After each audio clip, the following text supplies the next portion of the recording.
Graça e paz, irmãos. Amém. Que pena que nós já estamos nos preparando para voltar. É sempre bom acamparmos juntos e desfrutarmos deste momento de comunhão, de aprendizado da palavra de Deus. Este tema é o tema que escolhemos para este ano, certamente guiados por Deus e orientados pelo Senhor. É um tema necessário, urgente para a Igreja de Cristo hoje. Quando se fala sobre a doutrina da soberania de Deus e os mistérios de Deus revelados a nós e como de maneira soberana, poderosamente Ele governa o mundo, somos desafiados a, como aprendemos durante esses dias, penetrarmos nos pensamentos de Deus, e tais pensamentos só podem ser encontrados nas Sagradas Escrituras. Há uma doutrina maravilhosa e uma herança nossa, reformada, muito trabalhada, muito tratada e estudada. Ela está presente nas principais confissões reformadas. Nós presbiterianos temos isto nos catecismos e na nossa confissão de fé, e que nos ajuda a entender ou a tratar melhor, eu diria, ou a absorver melhor o estudo sobre a soberania de Deus, que é a doutrina da providência. Quando se fala sobre soberania de Deus, inevitavelmente se fala sobre providência. E quando se fala sobre providência, a Bíblia então nos leva a referências e a textos e a narrativas bíblicas e a esta maravilhosa doutrina que nos diz a maneira como Deus ele executa soberanamente os seus decretos. Os nossos catecismos, eles falam e tratam dessa questão, por exemplo, com a seguinte pergunta: como é que Deus ele executa os seus decretos? Ele executa os seus decretos através da sua providência, através da maneira como ele sustenta e governa todas as coisas. E foi um tempo muito bom que nós passamos aqui estudando juntos esta doutrina, não somente na vida de José, mas em passagens bíblicas escolhidas, selecionadas durante estes dias. Pastor Newton trabalhou no Evangelho de João, na carta aos Efésios, e hoje nós vamos concluir o estudo de Tiago 4. Vamos abrir a palavra de Deus juntos, Tiago capítulo de número 4.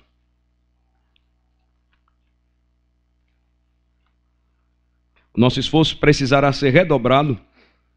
Eu sei que nós gastamos um pouco do que restava das nossas energias durante estes dias, principalmente nós, torcedores casados, sofremos muito, mas não adiantou, até meu dedo ficou roxo de tanto bater no carrom, para ver se o time feminino avançava. Infelizmente não foi dessa vez, mas notem que o mais importante é agora, e é onde nós juntos desfrutamos de tudo aquilo que nós aprendemos, quando nós olhamos para as Escrituras e somos novamente chamados a atenção a respeito da lembrança de quem governa e de quem dirige os nossos passos. Tiago, capítulo 4, a partir do versículo 13 até o versículo de número 17, eu peço que você atentamente acompanhe a leitura da palavra de Deus.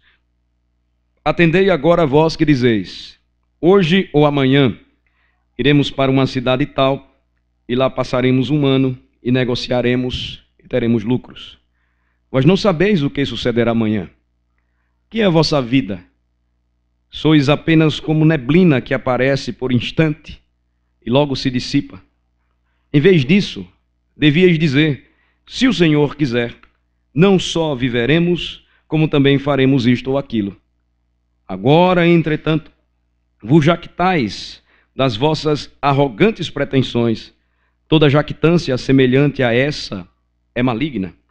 Portanto, aquele que sabe que deve fazer o bem e não o faz, nisso está pecando. Até aqui a leitura da palavra de Deus.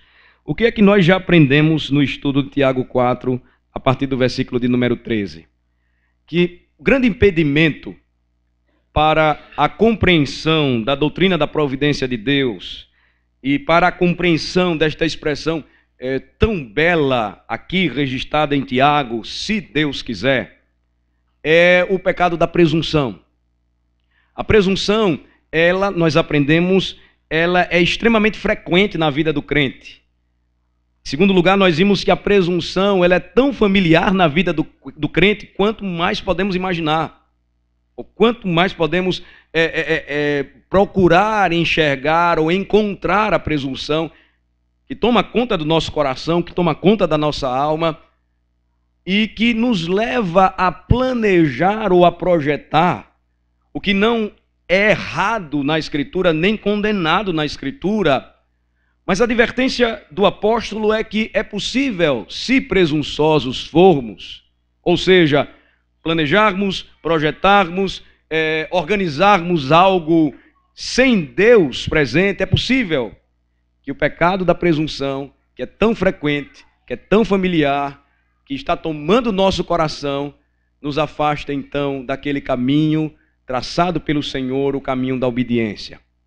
Nós vimos que é possível, sim, que eu me desvie, que eu desobedeça, que eu tente trabalhar algo, e aqui Tiago traz a ideia dos comerciantes cristãos, provavelmente judeus em sua maioria, dizendo: hoje ou amanhã iremos para a cidade tal e lá passaremos um ano e negociaremos e teremos lucros. É possível que, como cristãos, vivamos neste mundo e nos esqueçamos que não somos deste mundo, que peregrinemos neste mundo e nos esqueçamos que somos peregrinos neste mundo e tão presos às coisas do mundo, nós então hajamos como se Deus não fizesse parte da nossa história. Porém, a grande verdade, meus queridos irmãos, é esta: ainda que você procure andar em desobediência, e a presunção vai fazer isso com você e comigo, Deus nunca perderá o controle da situação. Você vai optar por determinado caminho, você vai escolher trilhar determinado caminho, mas não pense que Deus deixou de ver e de enxergar tudo o que acontece. Ele diz isso porque no versículo de número 14 ele nos lembra: o futuro é incerto, e este é um fato real da vida. Versículo de número 14 diz: vocês não sabem o que sucederá amanhã. Eis a razão porque Tiago exorta aqueles irmãos e diz: prestem bem atenção, vocês que estão fazendo planos, e vocês estão querendo de alguma maneira até mesmo encaixar Deus em seus planos, dizendo: olha, Deus está conosco, quando você na realidade está agindo como se Ele não estivesse. Tiago diz: prestem atenção, vocês não sabem o que sucederá amanhã. E a razão é pura e simples, é porque o nosso futuro é incerto. Nós não temos o poder de prever o dia de amanhã, de prever o futuro. Nós não temos nem domínio sobre os fenômenos da natureza. Mas existe um que tem controle e domínio sobre tudo, até mesmo os fenômenos da natureza. Lembrem-se, Jesus está num barco com seus discípulos atravessando o lago de Genezaré. E justamente naquele momento extremamente cansado, revelando sua humanidade, Jesus Cristo descansa tranquilamente lá no barco, lá no fundo do barco.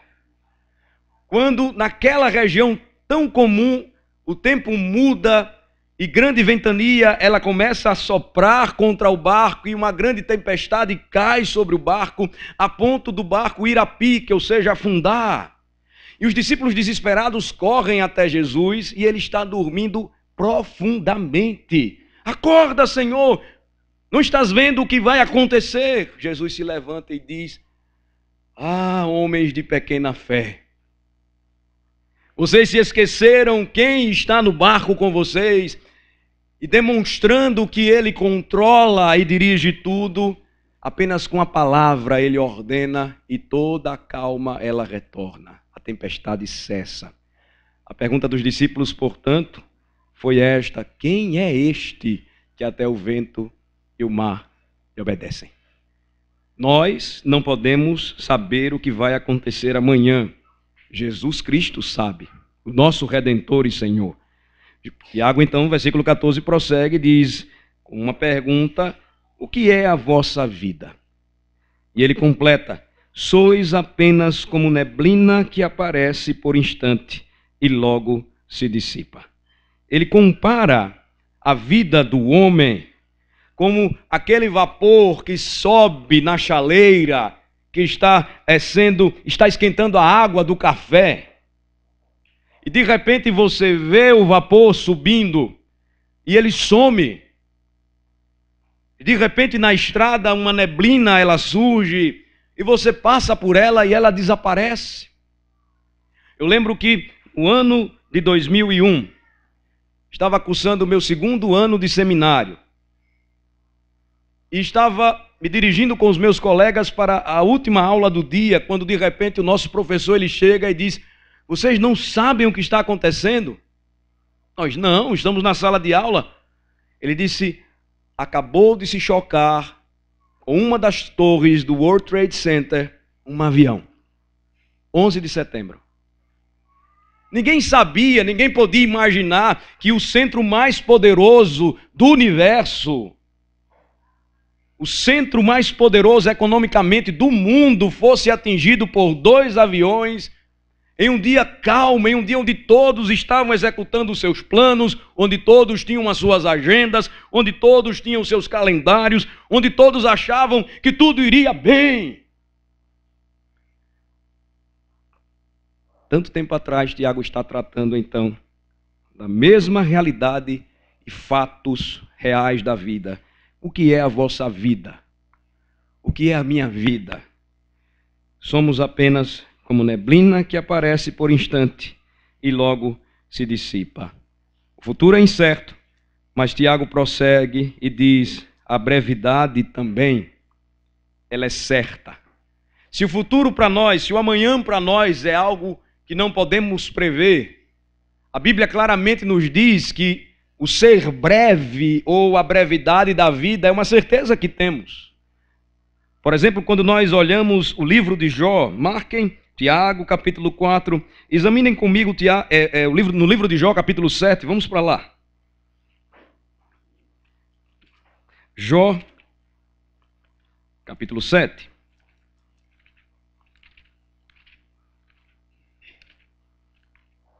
Jó fala sobre a brevidade da vida e diz que ela é certa. Se há uma certeza que temos, e a Bíblia nos diz, é a respeito da nossa própria vida.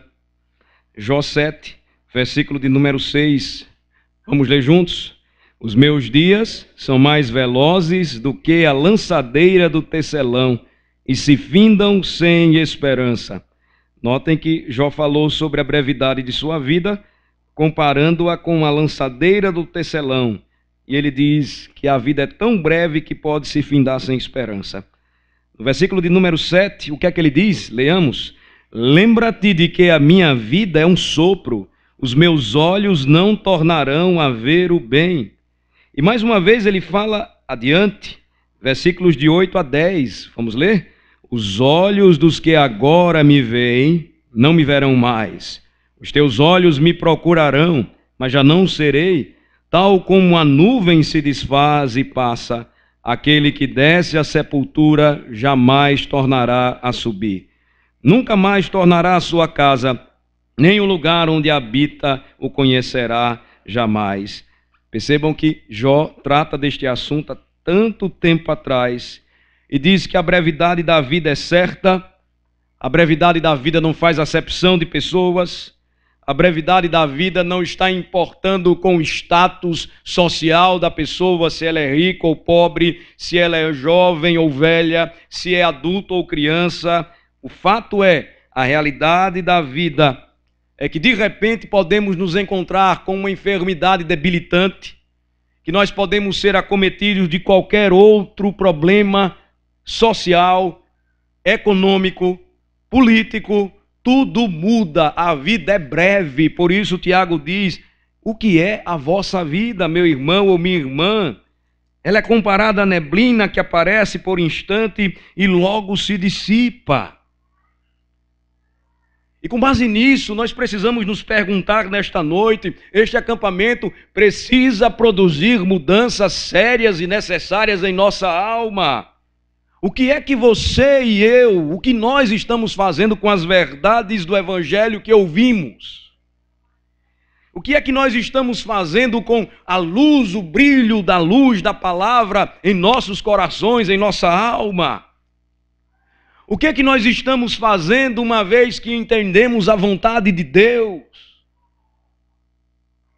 O que é que nós estamos fazendo ou como estamos lidando com a própria profissão de fé que um dia fizemos, os compromissos e votos que fizemos a Cristo, por Cristo e para Cristo? A vida é breve, mas é possível que você esteja tão ocupado com desculpas, com planos onde você tenta encaixar Deus em qualquer lugar, mas você não o tem como prioridade, e você continua agindo assim como aqueles nos dias de Tiago.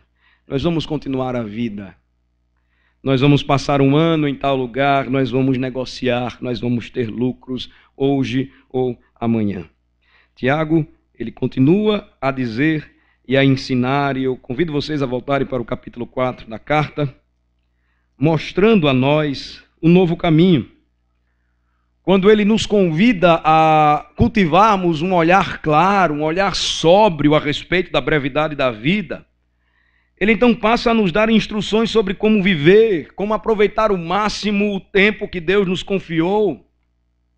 Se nós estamos vivendo na vontade de Deus, Ele vai nos mostrar como devemos encontrar o nosso prazer e deleite nele, e a nossa plena satisfação em Cristo.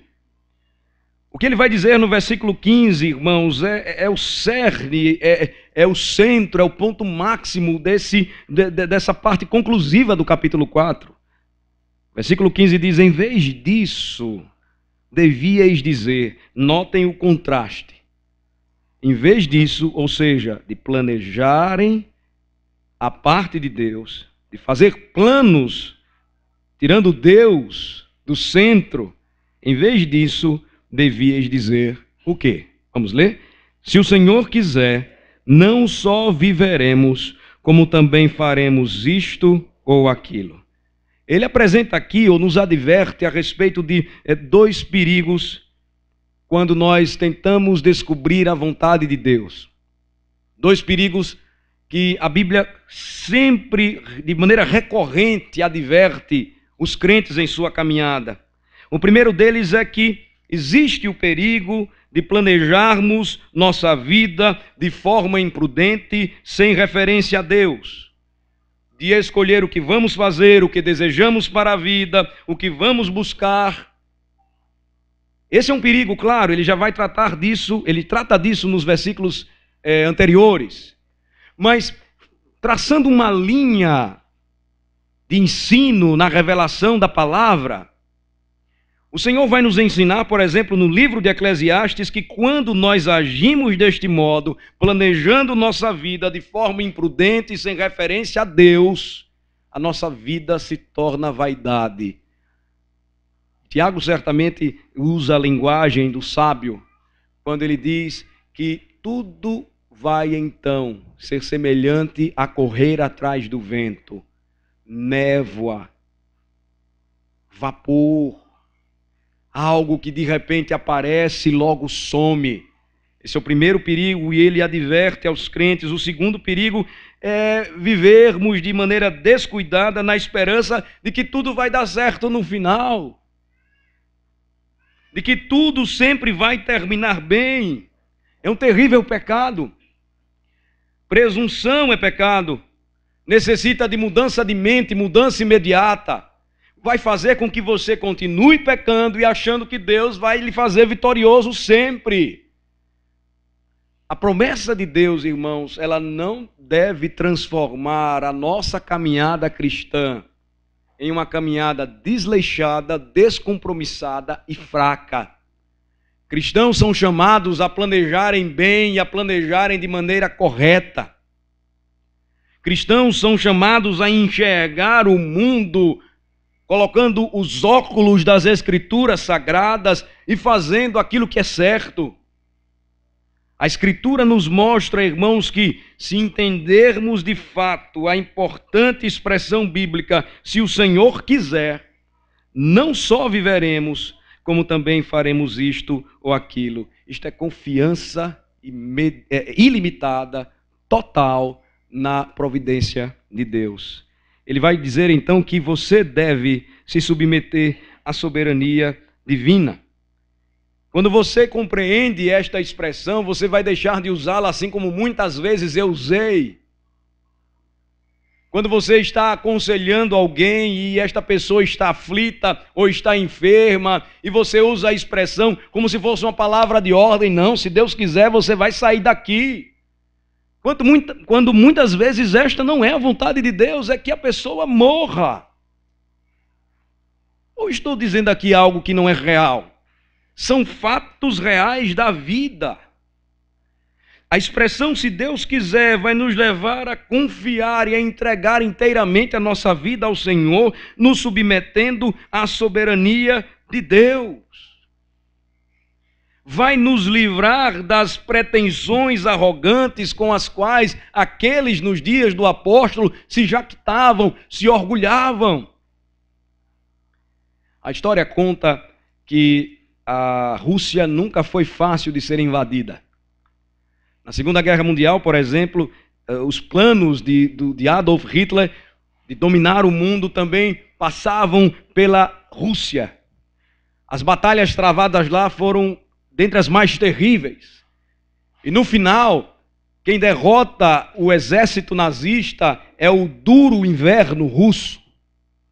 Até mesmo a gasolina, o combustível dos tanques congela, os soldados começam a morrer de fome, em meio à loucura de um ditador, mas a bravura daqueles que resistiam em sua chamada terra-mãe. A Rússia, ela não conseguiu ser tomada ou suplantada. Séculos antes, um conquistador também, Napoleão Bonaparte, ele desejou invadir a Rússia. Napoleão, então, diz a história, conversando com um amigo seu, falou de seus planos. O seu colega, o seu amigo, sabiamente o aconselhou e disse: o homem propõe, Deus dispõe. Se Deus quiser, em outras palavras. A resposta de Napoleão arrogantemente foi: eu proponho e eu disponho. A história então mostra que a derrocada e a queda do Império Napoleônico começa quando ele tentou invadir a Rússia e, sem confiar em Deus e sem depender de Deus e dizendo eu proponho e eu disponho, ele termina os seus dias exilado. A expressão, irmãos, então nos mostra que todos os crentes devem se submeter à soberania de Deus, devem confiar no Senhor, devem saber que mesmo em meio à dor, o seu caminho de providência vai levar sempre a bom termo. A nossa visão, quando é muito limitada, quando é muito imprensada com aquilo que enxergamos hoje, o presente, e a nossa arrogante pretensão de pretender ou de querer saber o futuro, faz com que a igreja brasileira seja hoje o que ela é. A igreja brasileira cada dia mais enriquece. A igreja brasileira nunca ouviu tantos sermões. A igreja brasileira nunca teve crentes tão bem-sucedidos. Mas a igreja brasileira está se esquecendo de viver e experimentar esta expressão, e porque não confia na soberania de Deus, não avança.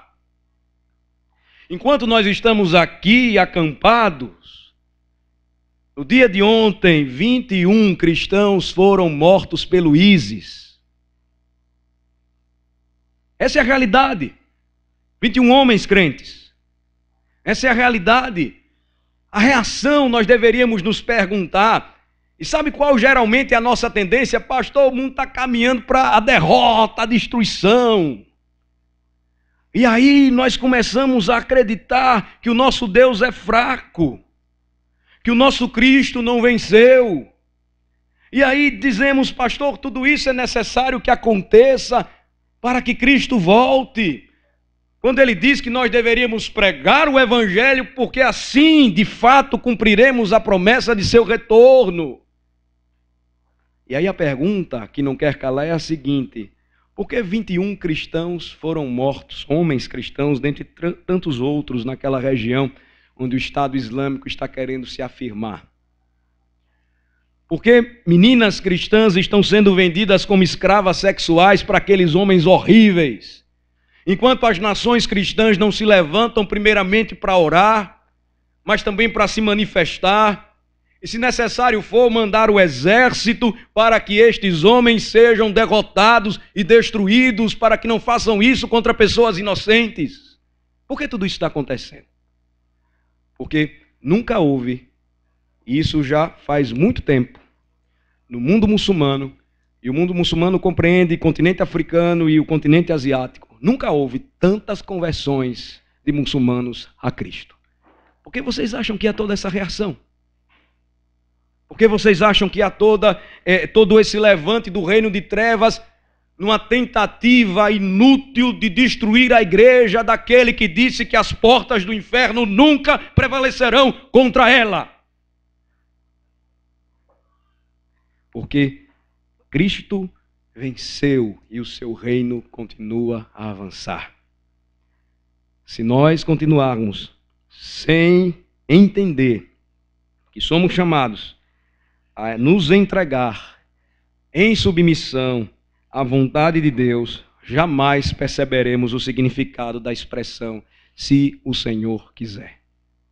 Ele já determinou que quer isso. Ele determina e decreta. E ele determinou que fizéssemos discípulos, indo por todo o mundo, batizando os conversos e ensinando-lhes a guardar tudo aquilo que ele ordenou. Vocês ouviram e muitos de vocês cantaram o que Rebeca acabou de manifestar aqui em louvor ao Senhor. Saibam que o que vocês cantaram e ouviram diz respeito a um comprometimento nosso de ir para onde o Senhor quiser nos enviar. Percebam as consequências e o preço do discipulado e os custos de um planejamento sem ter Deus no centro. Tiago então nos ensina: confiem, se submetam à soberania de Deus, mas também contenham o seu orgulho. Versículo de número 16: agora, entretanto, vos jactais das vossas arrogantes pretensões. Toda jactância semelhante a essa é maligna. Tiago então está tratando de algo que João vai chamar, advertindo os crentes das igrejas da Ásia Menor, em sua primeira carta, de a soberba da vida.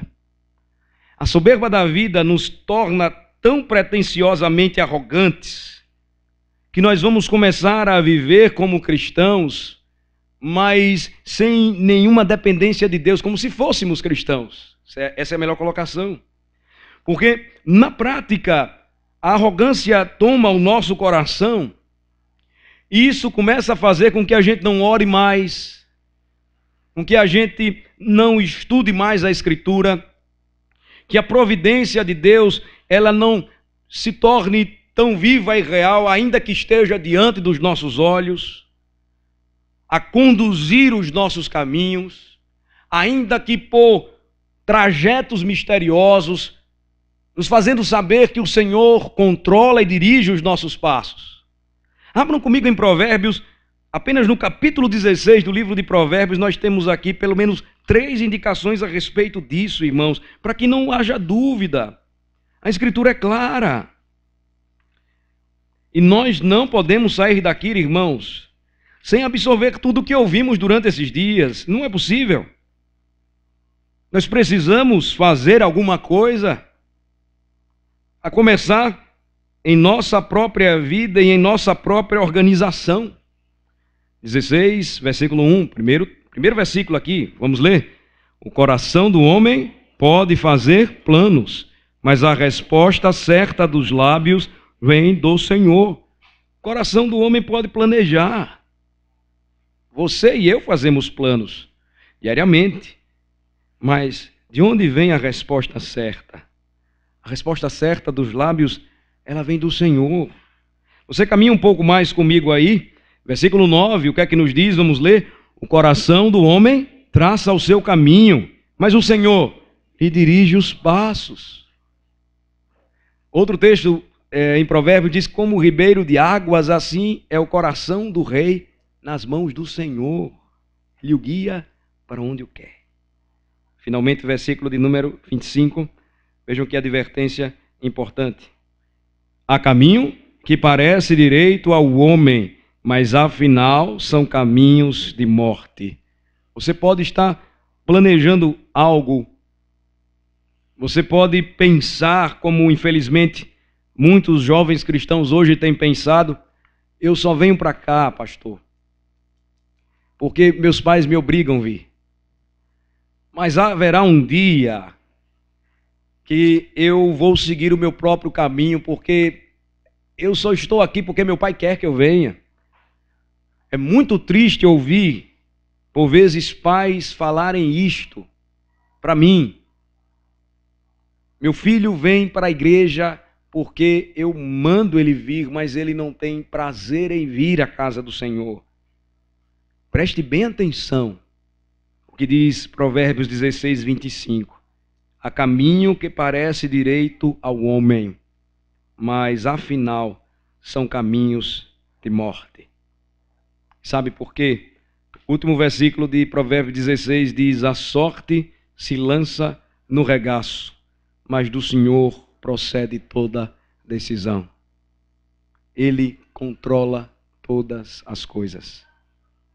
Ele dirige os nossos passos. Ele permite que a igreja ainda hoje sofra perseguição, mas Ele cobrará de nós, cristãos, assim como nossos irmãos, se formos omissos.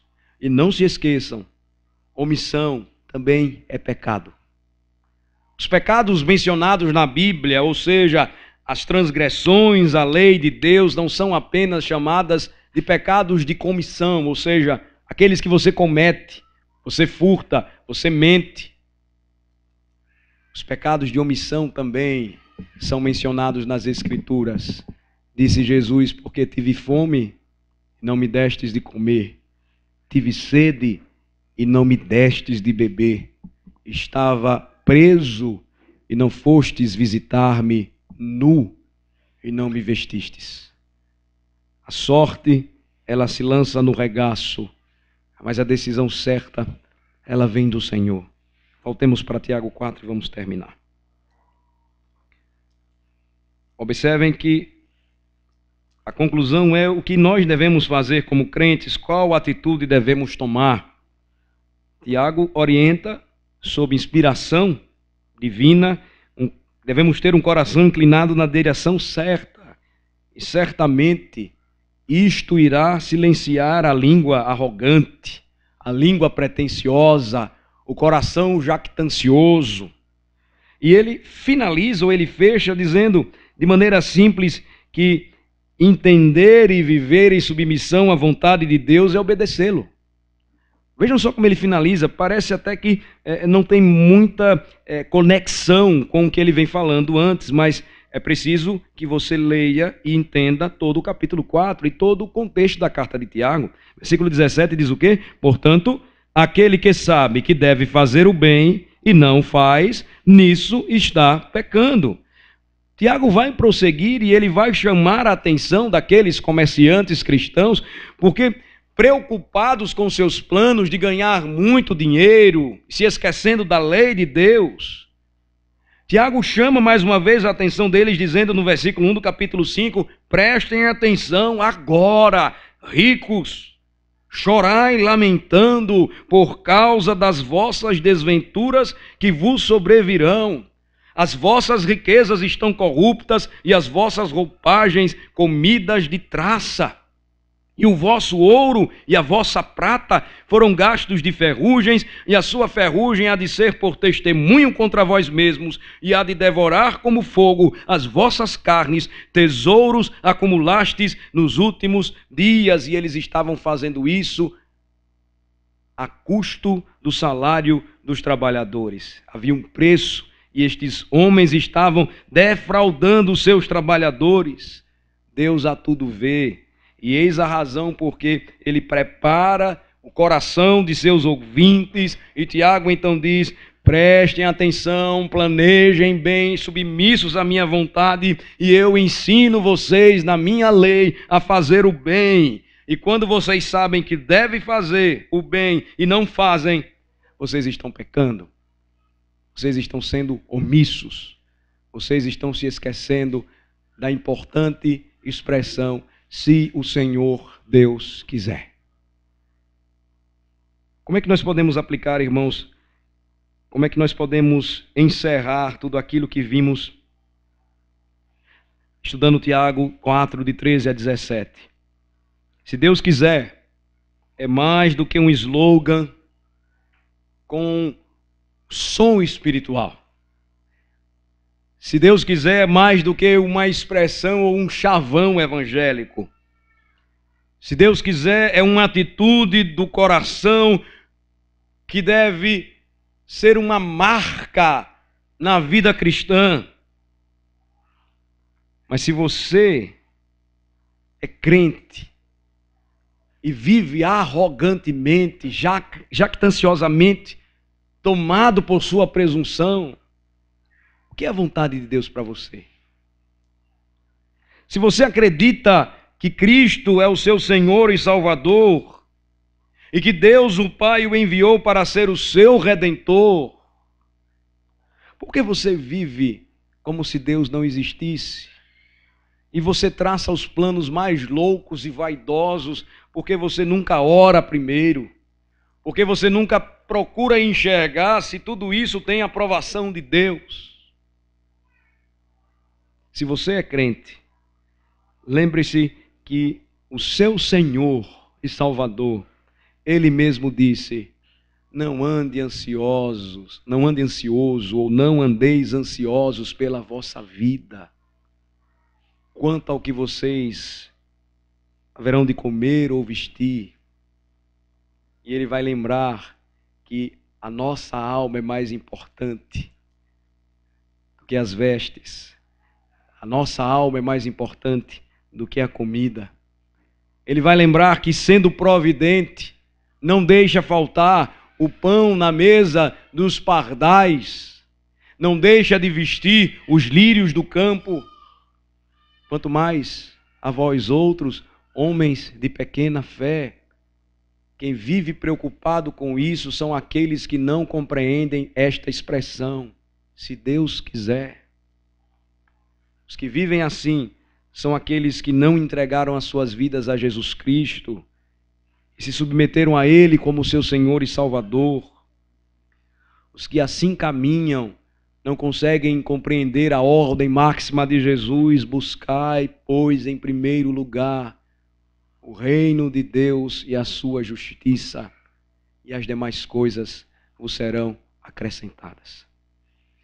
Certamente, irmãos, a compreensão desta passagem, a aplicação necessária para os nossos dias, vai fazer com que a igreja planeje melhor, que a igreja se envolva mais com missões, que a igreja entenda melhor a importância da família e desafie os seus jovens, homens à maturidade, porque no futuro serão líderes da igreja, porque serão líderes de seus lares. Deverão ser preparados para isso. Irmãos, se no mundo nós estamos vendo um garoto sergipano de 14 anos sendo admitido na universidade, na faculdade de medicina, dando provas de maturidade, enquanto os outros dizem ele não está preparadinho para isso, conversa fiada. A Bíblia mostra claramente como os jovens eles amadureciam. Na realidade, essa classificação adolescente ela nem existe na Bíblia. Isso é moderno demais e insensato demais, digamos. A Bíblia tem o pirrainha, o guri. Depois tem o jovem e o homem. Tem a menina, tem a jovem, tem a mulher. No passado, e nós achamos uma coisa estranha, se casava mais cedo. Hoje nós enfrentamos ou temos todas as desculpas para não constituir família. Eu não moro nos Jardins ainda, pastor. Eu ainda não tenho o carro que quero. Eu não tenho nem videogame. Casar, não, deixa para lá, vamos esperar um pouco. E aí cada vez mais a gente não desenvolve, a Inglaterra já está querendo mudar a classificação. Adolescente, 35 anos, faça-me o favor. Faça-me o favor. Você deve criar o seu filho para a maturidade. Criar o seu filho para assumir compromissos. E não ficar criando ele como se fosse um bebezinho que vira um bebezão e que não faz nada. E que não levanta, eu não vou usar a expressão para não ser chula, aquele do sofá para fazer alguma coisa, para trabalhar. E aí, irmãos, as consequências elas são avassaladoras. Porque a igreja hoje sofre uma crise onde os presbíteros eles ficam procurando jovens que possam assumi-los, ou assumir os seus ofícios e não conseguem ver. Mas os presbíteros envelhecem, um dia eles vão ter que passar o cajado para alguém, mas não tem. E a consequência então é o efeito prático, não há envolvimento missionário, não há preocupação com a causa dos cristãos perseguidos, não há nenhuma ordem ou cuidado com a família. Porque o que eu quero, pastor, primeiro é conhecer o mundo. Leia A Volta ao Mundo aí, não sei quantos dias, lá eu até esqueci já. Pega o Google Earth e aí você faz a volta ao mundo. Mas não, pastor, eu tenho que fazer a volta ao mundo primeiro, depois que eu fizer o caso. A expressão, se Deus quiser, irmãos, vai encaixar muita coisa em seu devido lugar. Eu sei, Deus conhece a vida de cada um, Deus conhece o sofrimento de cada um, mas não se esqueçam. Tudo aquilo que a gente passa tem um propósito e Deus nos prepara para isso. A gente evita sempre citar exemplos pessoais, mas alguns irmãos conhecem um pouco a minha história. Perdi meus pais muito cedo, tive que aprender a me virar sozinho em muitas coisas. Tinha madrasta, mas não era mãe. Tinha tudo em casa, mas o pai precisava sair para trabalhar e a gente tinha que aprender a se virar. Não tenho do que reclamar. Mas quando criança não conseguia entender o que era Dia das Mães, porque chorava porque não tinha mãe. Vim para a igreja, ganhei tantas mães. Perdi meu pai, vim para a igreja, ganhei tantos pais. Aprendi depois de tanto tempo que a perda que sofri naquela época me prepararia para lidar com as perdas dos irmãos. Nunca aconteceu comigo nesses 11 anos de ministério. Vindo para o acampamento, o telefone toca, uma irmã partiu para a glória. Corremos lá para confortar uma família, realizar mais um funeral. Deus tem seu propósito. Deus prepara a cada um de nós com um propósito santo.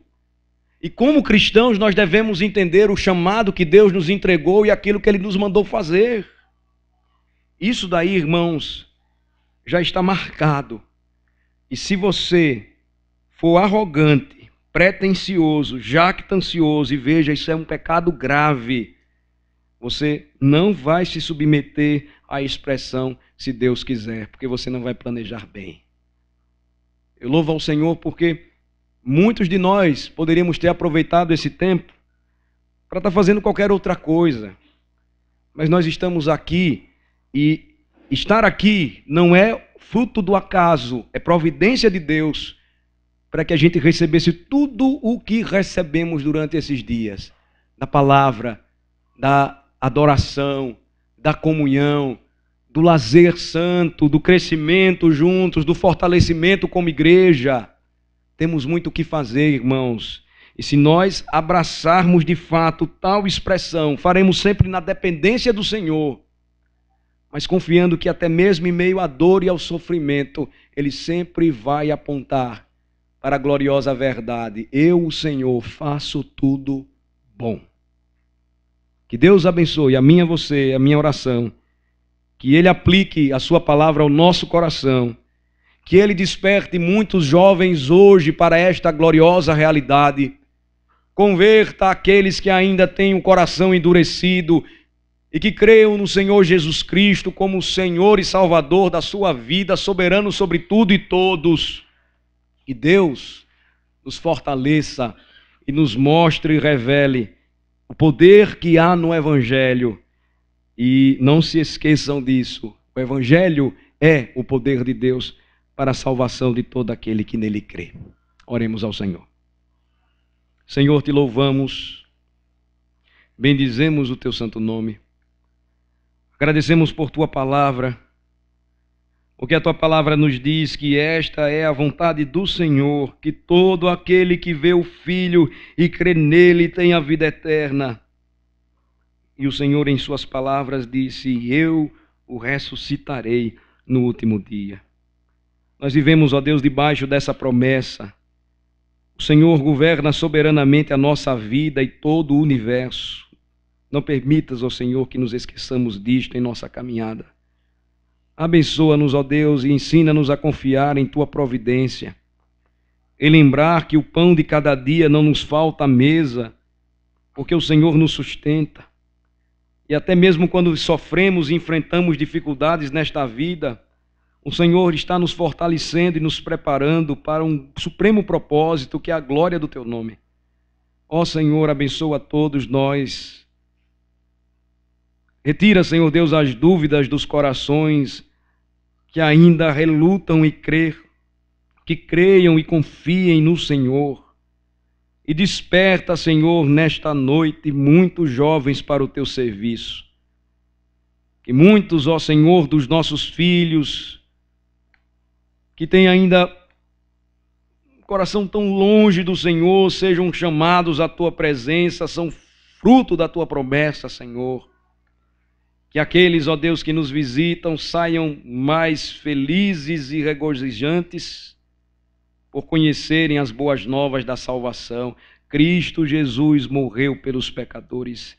Ele conduz o seu povo em vitória e a sua vitória é certa. Nós oramos assim em nome de Jesus. Amém.